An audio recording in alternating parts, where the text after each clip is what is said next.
Olá, queridos irmãos, amadas irmãs, a paz do Senhor Jesus esteja sempre com todos vocês. Hoje, terça-feira, dia 26 de janeiro, estamos na terceira semana do Tempo Comum e meditaremos na Palavra de Deus que está no Evangelho de São Lucas, capítulo 10, versículos de 1 a 9. Naquele tempo, o Senhor escolheu outros 72 discípulos e enviou 2 a 2 na sua frente, a toda a cidade e lugar onde ele próprio devia ir. E dizia-lhes: A messe é grande, mas os trabalhadores são poucos. Por isso pedi ao dono da messe que mande trabalhadores para a colheita. Eis que vos envio como cordeiros para o meio de lobos.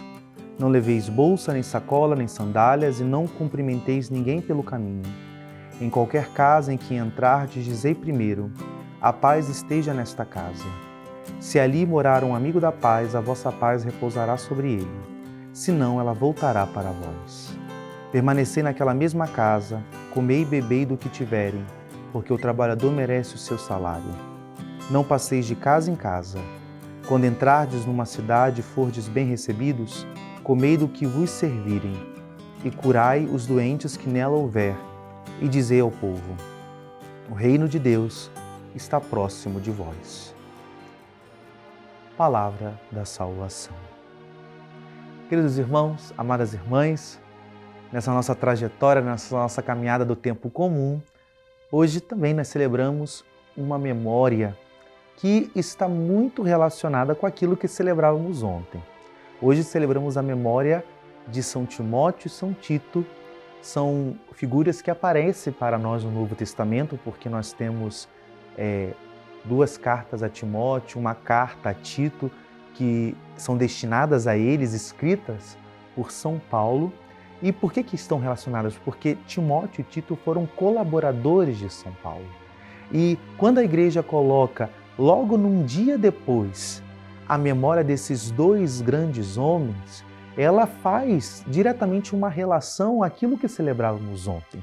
E aqui se dá uma ênfase de que a verdadeira conversão, o verdadeiro processo de mudança de vida, de metanoia, ele gera uma fecundidade, ele gera uma fertilidade naquele que recebe essa graça.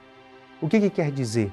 Que a conversão ela não pode somente ser entendida como um processo de moralização, de assumir um novo comportamento somente. É isso também, isso toca, isso atravessa. Mas a realidade mais evidente, mais palpável de um processo de conversão é quando a nossa vida ela se torna meio, ela se torna caminho para que outros também encontrem sentido nessa vida. Que a nossa vida gere, faça uma ponte, ela possa ser canal de graça para que outros também encontrem sentido, encontre graça, encontre o Senhor em suas vidas. E quando nós olhamos a vida de São Timóteo e São Tito, é graças ao sim de Paulo, graças à realidade salvífica que alcançou e foi acolhida por Paulo, que eles também tiveram, porque o próprio Paulo, em alguma das suas cartas, fala que gerou Timóteo, gerou Tito na fé. Paulo foi aquele grande canal, foi através de São Paulo que eles receberam o batismo. Então, é interessante nós percebermos essa realidade e isso nos leva a uma profunda reflexão. E nos tira de uma posição passiva perante Deus. Claro que todos nós recebemos algo de Deus, recebemos a graça, recebemos a salvação. Porém, ao receber essa graça, isso tem que se voltar a nós em atitudes concretas e atitudes de também ser esse canal de Deus para que outros também recebam.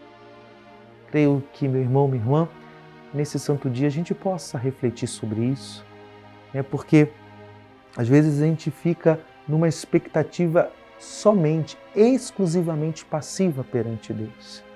E tem graças, tem realidades salvíficas, tem curas, tem libertações que Deus vai agir, vai atuar em nossa vida a partir, principalmente, de nós sairmos de nós mesmos, de fazermos a nossa vida um meio, um instrumento, um canal de graça para outros. Que Deus te abençoe nesse santo dia. Em nome do Pai, e do Filho, e do Espírito Santo. Amém.